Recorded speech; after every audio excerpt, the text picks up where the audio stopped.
Spesial edisi hari ini Jumat 21 Juni, kita kehadiran tamu spesial dari Kota Cilegon dan langsung saja sudah hadir di sebelah kiri saya Wali Kota Cilegon Haji Heldy Agustian, SESHMH. Kita sapa dulu. Assalamualaikum, selamat sore Pak Wali. Waalaikumsalam warahmatullahi wabarakatuh. Terima kasih Ratu Fitri. Apa kabar Pak Wali, sehat? Alhamdulillah sehat. Aduh, ini kemarin baru Idul Adha ya Pak ya? Iya betul. Bapak izin, mohon maaf dari batin dulu. Terima kasih sebelumnya sudah meluangkan di sela-sela kegiatan yang cukup padat tentu saja di Kota Cilegon dengan begitu banyak jadwal dan juga agenda meluangkan waktu untuk mampir ke studio TVRI Banten. Semoga nanti kedepannya juga banyak informasi dan juga program-program Kota Cilegon yang bisa di-sharing juga nih Pak di kami. Nah ini terkait dengan tema yang kita coba angkat pada kesempatan sore hari ini terkait 3,5 tahun ya. Jadi belum pas 5 tahun sepertinya ini ya Pak Wali ya untuk memimpin Kota Cilegon. Ini banyak capaian-capaian tentu saja pemirsa di segala bidang. Kemudian penghargaan juga sudah diraih oleh Kota Cilegon di 2024 kalau tidak salah sudah ada 9 penghargaan dari. Wah, sudah nambah lagi. Saya yang belum update ternyata Pak Wali. Nah, ini mungkin kita juga ingin tahu beberapa program-program dari janji politik sebelumnya begitu yang sudah terrealisasi. Nah, ini 3,5 tahun perjalanan seperti apa nih Pak Wali? Yang pertama memang regulasi menyatakan bahwa jabatan kali ini kami dilantik tanggal 26 bulan Februari tahun 2021, ya harusnya berakhir kan 2026. Iya. Tapi karena memang regulasi 2024 ini harus ada pilkada lagi, yang memang alhamdulillah mungkin karena dulunya sering jualan mobil ngasih diskon, jadi jabatannya diskon juga. Nah, belum lagi dipotong COVID kan, kurang lebih 1 tahunan ya. Jadi memang, tapi alhamdulillah Fitri dari kurang lebih 10 janji kampanye kami memang alhamdulillah semuanya sudah kami realisasikan. Namun kalau memang ada yang belum full direalisasinya, ya kami minta maaf karena berhubungan dengan waktu dan biaya tentunya yang memang tidak bisa terpenuhi secara keseluruhan. Iya, namun walaupun waktunya yang sangat singkat begitu ya Pak Wali, tapi ini tentu saja capaian-capaian dan juga prestasi Kota Cilegon ini sudah bisa terlihat. Ini salah satunya memang fokus di 3 bidang yang paling dasar begitu. Betul. Baik itu pendidikan, kesehatan, kemudian juga infrastruktur. Tapi yang lebih mencolok ini dari segi kesehatan. Wah ini luar biasa nih Pak, puskesmas saja ini istilahnya ada 8 puskesmas, 9 puskesmas tambahan lagi nih. Sudah 9 puskesmas, kemudian juga ada akreditasi, kemudian juga sertifikasi dan lain-lain. Boleh sedikit cerita Pak Wali? Ya alhamdulillahirrabbilalamin tahun 2023 kemarin kami memang sudah diakreditasi. Memang puskesmas di Kota Cilegon ada 9 yang selama ini belum pernah paripurna. Nah, jadi kita memang turun secara langsung karena memang salah satu janji kampanye kami adalah bahwa memang kita menampilkan memang SDM yang handal dengan peralatan juga yang disesuaikan modern kan seperti itu ya, artinya seperti itu.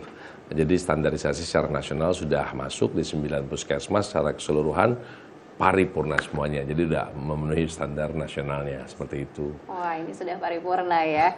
Bahkan dari sebelum menjabat wali kota pun juga istilahnya ada program ambulan gratis ya Pak Wali ya. Suara hati kita. Suara hati kita ini pasti masih hafal nih masyarakat Kota Cilegon. Artinya ini memang betul-betul memberikan pelayanan maksimal ya untuk masyarakat di Kota Cilegon sendiri.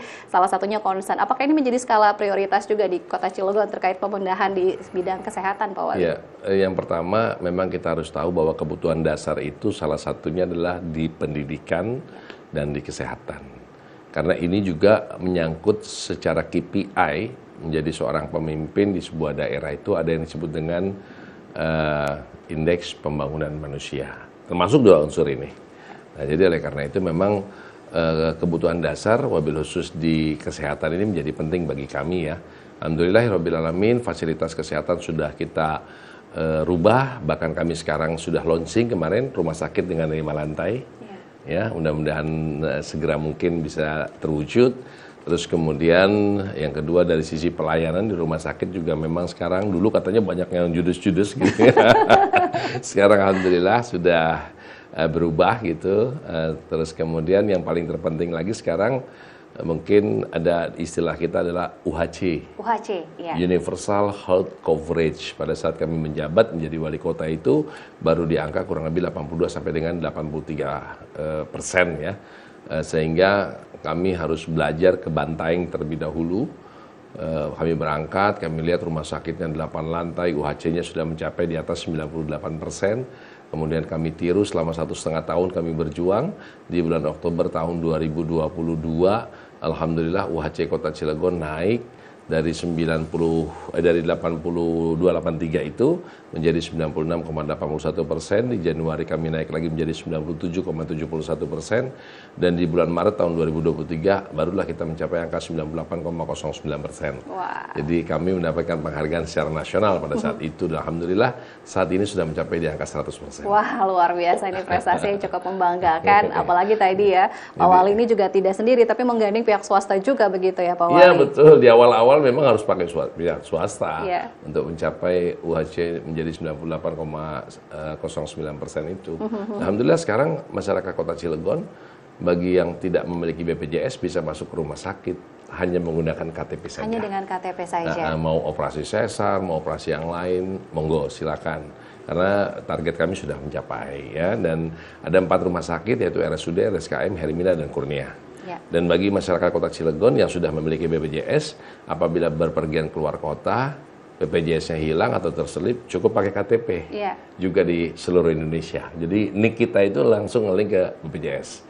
Sehingga KTP Kota Cilegon bisa berlaku di seluruh rumah sakit se-Indonesia. Wah, mantap ya Pak Wali ya. Ini luar biasa. Ini kan istilahnya terobosan inovasi juga tidak luput dari kegiatan dan juga program-program di Pak Wali. Intinya gini, ini kan program pusat yang notabene adalah kita sebagai kepala daerah harus bisa mengetahui, terus kemudian bisa membantu. Bisa dibayangkan kan dulu katakanlah ibaratnya banyak orang Cilegon, mohon maaf, dia nabung, barang dia udah nabung, kemudian istrinya sesar atau dia sakit, tabungannya habis. Bayar rumah sakit mungkin harus jual motor dulu gitu, atau rumahnya digadein kan gitu kan ya. Nah dengan sistem sekarang kita sudah mencapai di angka 100% UHC kami, alhamdulillahirobbilalamin, karena ini sudah masuk di dalam kategori automatically BPJS kami itu jadi 1 kali 24 jam. Bahkan bisa sangat lebih cepat, cuma 5 menit selesai. Nah, jadi bisa dirawat dulu sambil diproses, karena paling terlambatnya itu 3 kali 24 jam. 3 kali 24 jam. Kalau dulu kan kita harus bikin BPJS paling cepatnya 14 hari.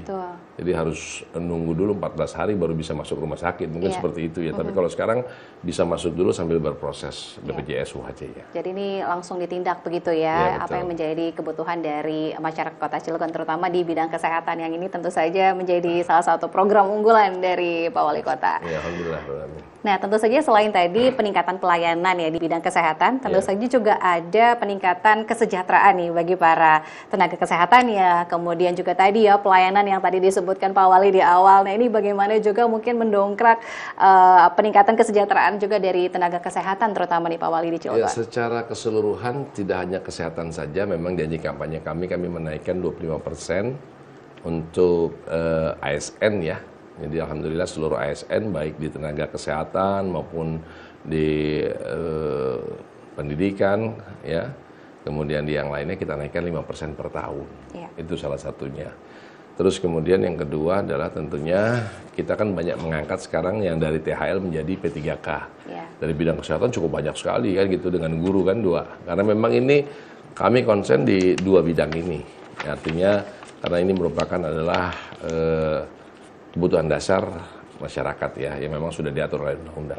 Ini komitmen dari Pak Wali ya, di mana ini merealisasikan langsung begitu ya program-program dari ada 10 program prioritas begitu ada ya. Ada 10 program, 19 program prioritas dengan 10 janji kampanye kami. Alhamdulillah nih. Salah satunya adalah dari sisi kesehatan. Nah sekarang keberhasilan ini kita bisa lihat bahwa angka harapan hidup Kota Cilegon cukup lumayan sekarang naik gitu, seperti itu. Baik, nah itu tadi dari baru satu bidang saja nih Pak Wali ya. Ini kalau saya baca di beberapa artikel juga terkait di pendidikan. Nah ini juga menjadi concern dari Pak Wali, bagaimana program pendidikan di Kota Cilegon pun juga naik. Salah satunya ada beasiswa full untuk SMA. Walaupun sebetulnya kemenangannya sudah di tingkat provinsi, tapi Pak Wali hadir begitu ya untuk memberikan beasiswa untuk putra-putri terbaik Kota Cilegon. Kemudian juga menaikkan honor para guru yang tadi yang honorer. Boleh cerita sedikit ya Pak Wali? Perlu diketahui Fitri bahwa saya mencalonkan ini karena pendidikan. Karena waktu tahun 2009 saya menghadiri ulang tahun Kota Cilegon yang ke-10, saya mendapatkan Cilegon dalam angka, di mana tercatat di situ di Kota Cilegon ada 150 SD negeri, SMP negerinya cuma ada 11. Jadi kalau kita bagi, satu SMP negeri itu diperebutkan 13,6 SD negeri. Nah, yang jadi masalah kami adalah kalau kita ilustrasikan 150 SD negeri kita kali katakanlah 2 kelas, setiap SD kali 30 murid, berarti kan ada 9.000 orang yang lulus. Sementara SMP negeri katakanlah ada 11, kalau kita kali 10 kelas aja, kan nggak mungkin lah terlalu tinggi ini, kali 30 murid berarti kan 3.300. Ya kan, sehingga 5.700-nya orang Cilegon mau akan sekolah kemana? Nah, ternyata penyebaran di kota Cilegon ini juga penyebaran SMP-nya tidak merata. Nah, itu masalahnya. Sebagai contoh, mamanya, bahwa kantor pemerintahan kota Cilegon itu ada di Kecamatan Purwakarta. Rumah sakit RSKM itu ada di Kecamatan Purwakarta. Lapangan golf yang begitu luas ada di Kecamatan Purwakarta. Ya, terus kemudian yang jadi masalah dengan kami adalah ternyata di Purwakarta itu tidak ada SMP negeri sama sekali. Dari 16 SD negeri, SMP negerinya nggak ada sama sekali. Nah, dengan sistem zonasi saat ini, bagaimana orang Purwakarta bisa sekolah, masuk katakanlah ibaratnya ke Jombang. Nah, sementara di Jombang ada 24 SD negeri, SMP negerinya cuma 1. SMP negeri 1 yang berdiri tahun 1958. Buat orang Jombang aja nggak tertampung, bagaimana dengan orang Purwakarta? Dan di Grogol juga seperti itu. Cuma ada 1 SMP negeri dari 14 SD negeri. Ya. Nah, jadi artinya bahwa buat orang Grogol nggak bisa ketampung. Nah, ada 4 kecamatan yang penyebaran tidak merata. Ya, jadi alhamdulillah pada saat kami dilantik di bulan Februari, kami ingin melakukan percepatan meskipun nebeng dulu. Untuk angkatan tahun 2021 itu kita selamatkan alhamdulillah 480 orang sambil kita beli tanah, sambil kita bangun gedungnya, dan sudah jadi yang 12 dan 13. Jadi sekarang sudah ada 12 di Purwakarta, 13 di Jombang, 14 Citangkil dan 15 di Grogol. Ini yang insya Allah 14-15 ini tahun ini selesai. Gedungnya kita bangun ya. Dan alhamdulillahirabbil alamin, betul tadi apa yang kita lakukan juga dengan menaikkan infrastruktur honor-honor guru dari 450 menjadi 675, TPP-nya penilik pada saat itu kita naikkan 3 juta rupiah, pengawas 1 juta rupiah. Dan alhamdulillahirabbil alamin, pada saat itu kita juga naikkan guru-guru ngaji madrasah ibtidaiyah dengan hibah kita dari 22 miliar menjadi 33 miliar. Ya alhamdulillah. Ya, fasilitas sehingga SD dan SMP kita gratiskan, LKS-nya sudah kita gratiskan. Nah, terus kemudian yang terakhir adalah bahwa beasiswa full sarjana kami sudah menganggarkan 5.000 orang kali 8 semester kali 3 juta rupiah sebanyak 120 miliar. Untuk anak-anak Cilegon bisa kuliah secara gratis di seluruh universitas negeri se-Indonesia maupun 24 universitas swasta Provinsi Banten. Bahkan kemarin kami kirimkan 4 ke Mesir dan 1 ke Yaman. Nah, jadi sudah 3.000 orang sekarang kita berikan beasiswa full sarjana sebanyak 8 semester ya. Jadi dengan demikian angka harapan sekolah dan angka lama sekolah sudah naik. Seperti itu. Ya. Oke, ini luar biasa, cukup banyak capaian dan juga realisasi begitu ya dari program-program yang sudah disebutkan di awal pada saat janji politik, dan di mana ini ada 10 ya program unggulan. Di antara ini memang kesehatan, kemudian juga pendidikan, tak lupa juga dari segi infrastruktur yang tentu saja juga menjadi salah satu program skala prioritas. Terakhir mungkin nih Pak, harapan dan juga pesan nih untuk Kota Cilegon dan juga masyarakat Kota Cilegon ke depan seperti apa nih Pak Bapak? Yang pertama adalah Cilegon ini kan adalah kalau kita baca secara PDRB adalah kota nomor 4 terkaya se-Indonesia. Ya. Nah, harapan saya adalah bagaimana tata kelola keuangan ini bisa diatur dengan baik dan benar, sehingga kebutuhan masyarakat ini bisa terrealisasi dengan baik ya.